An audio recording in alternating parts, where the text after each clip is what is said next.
started our road trip early in the morning before the sun rose. This was a long 12-hour drive to Ashford, a small town outside of Mount Rainier National Park.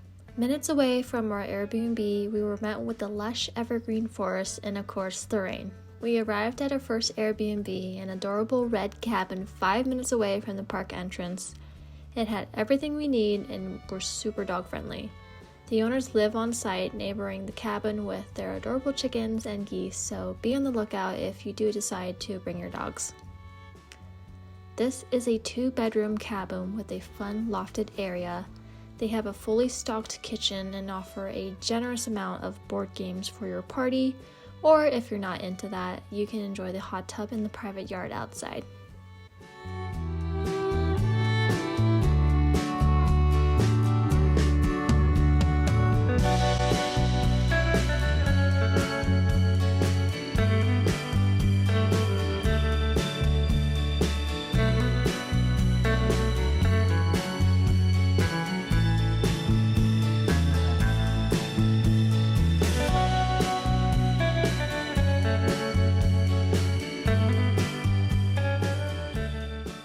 We woke up fairly early to head into Mount Rainier National Park. Unfortunately, it was not forecasted for sunny weather and we didn't get to see Mount Rainier in all its glory, so I was a little bit sad about that. This is the view outside from the Jackson Visitor Center. We stopped by to grab a few souvenirs and enjoyed a warm bowl of clam chowder before hitting the trails. This is the view from our first hike, and after this, we decided to make our way down the park into Longmire to catch the views of Narada Falls and Carter Falls.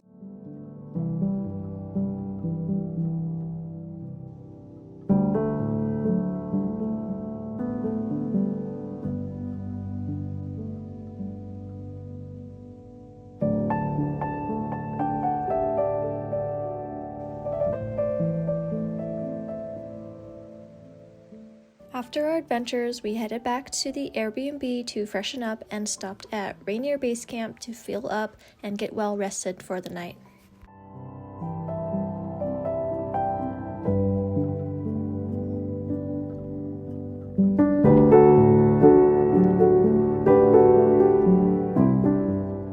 It's the next morning and we left our bittersweet Airbnb and drove an hour and a half to spend a half day in Seattle. We were free-spirited this day and did what we could, first by grabbing some goodies from the Starbucks Reserve, then made our way to the Space Needle, of course. We decided we weren't going to take the ride up, so we opted to walk around the center with our dogs and enjoy the city views.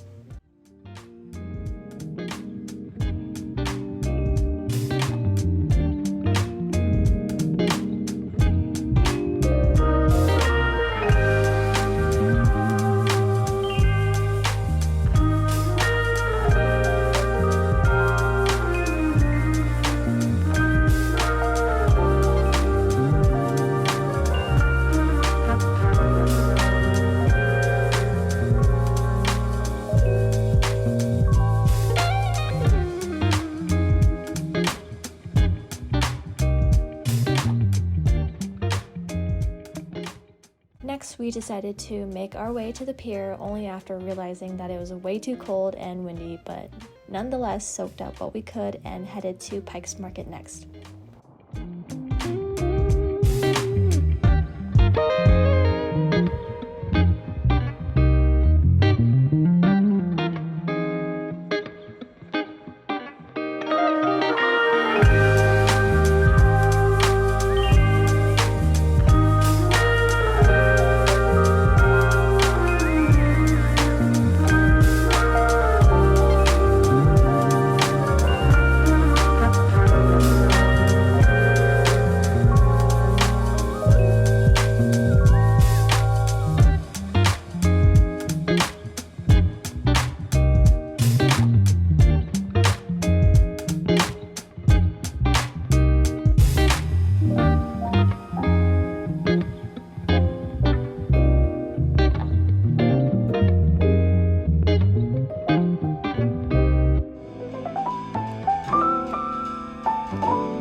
Mike's Market was definitely the highlight of our afternoon. It was a really nice change in scenery before heading west for our 3-hour drive to Olympic National Park. I didn't think it was possible to notice such a difference in the environment, but it got increasingly wet heading west and the ground was filled with moss. We passed by the beautiful Lake Crescent and haven't seen such evergreen water before.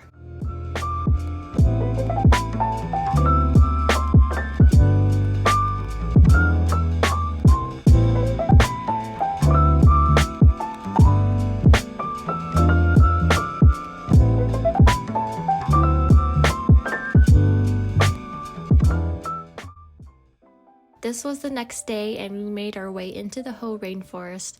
It's crazy to think such a small place like this exists. It's vastly strange yet mysteriously beautiful at the same time. We took the trailhead to the Hall of Mosses and looped around the Spruce Nature Trail, then stumbled upon a front of the Hoh River. We made sure to soak up the misty views before heading to our next stop, Sol Duc.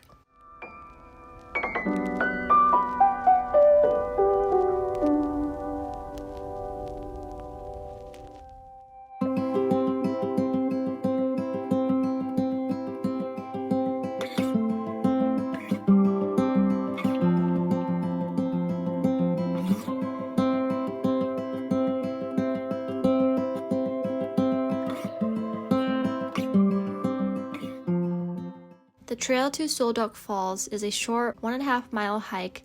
You're quickly met with the rushing sound of the water. The falls is both mesmerizing and terrifying to look at all the way down the bottom, but nonetheless was nestled perfectly in the evergreen rainforest.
We took a bold move to rush our way to the most northwest tip of the contiguous United States, Cape Flattery, but first grabbed some grub from Calvin's Crack Shack while watching the view of the bay.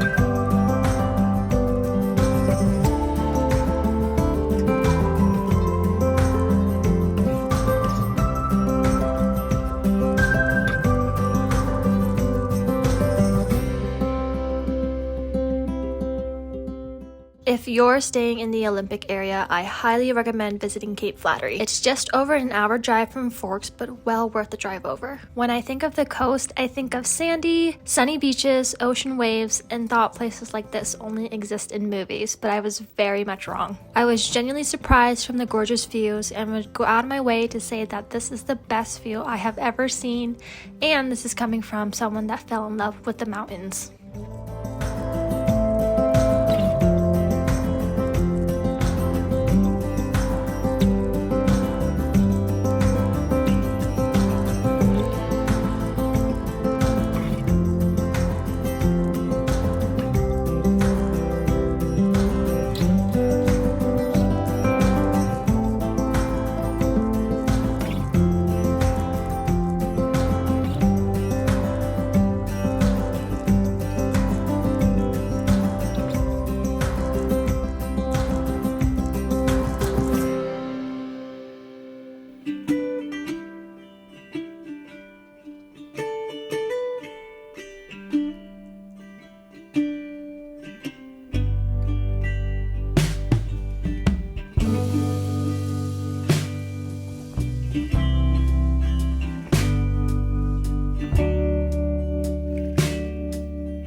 It's our last full day of the Washington trip, and we made our way to Kalalik Beach and spotted the Tree of Life, and it's amazing this tree is still holding on. We met a man on the beach that showed us a picture of the tree 5 years ago, and sad to say it has sunken down since then, but hope to see it again alive and kicking.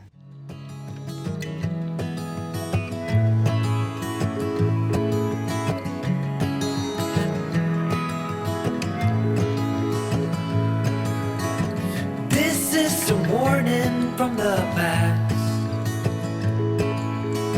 to make sure you're learning from mistakes that Kalalik Beach early in the morning is out of this world. The sand is wet and gray and the tide was very low. We discovered palm-sized sand dollars for the first time and began our search to find the best one to bring home for our travels. you should know. You should know.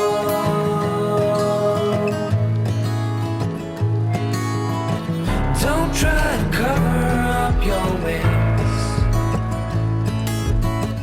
in light of what you've seen so far. There are better ways. Throw preconceptions down the drain, 'cause this is your last chance. We then headed 15 minutes north to Ruby Beach. We couldn't go very far off the beach, but did manage to see a mini hole in the wall and spot a few funky sea creatures.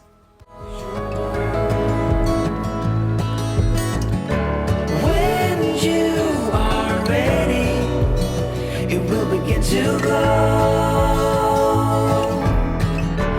This time tomorrow, the future I will show.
It was still low tide to where we could trek Rialto Beach and find the hole in the wall. If you plan on visiting, I would highly recommend checking tide schedule, as you could end up in high tide or unable to reach the hole in the wall, or even unable to make your way back. Wear supportive waterproof footwear, as it is super difficult walking on the rocky beach for 3.5 miles round trip.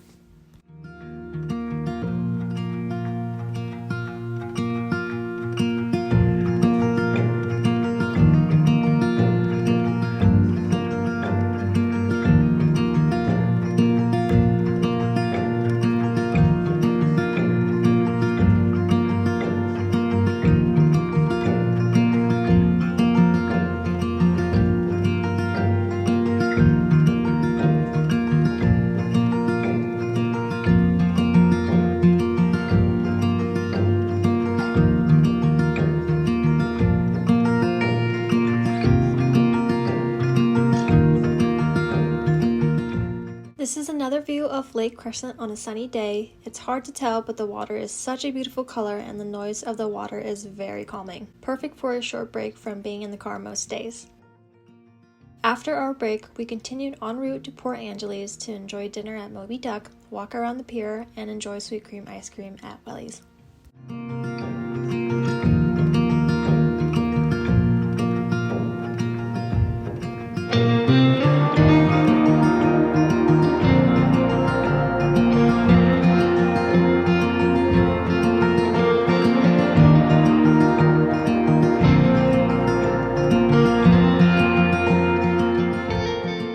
We Airbnb and caught a glimpse of the sun peeking out from behind the clouds. Moments like these make me appreciate the sun a whole lot more in the beautiful Pacific Northwest. I am so grateful to be able to experience the natural beauty of the world around me, and I'll continue to appreciate peaceful moments like this. And just like that, we are back at Rialto Beach, and suddenly I feel like I'm in Twilight. Literally and figuratively. We stayed until the sun set and the crescent moon rose in the sky. I would say that this is the best way to end our trip here in Washington. I am thankful to have experienced this beautiful stay and make my dreams a reality. I hope to continue and share future travels with you guys and inspire you to take that trip. If there is one thing that I have learned, it would be to be spontaneous more often and live life by making beautiful memories. I hope you guys have enjoyed the trip to Washington. Comment below your favorite place out of this trip and where we should go next.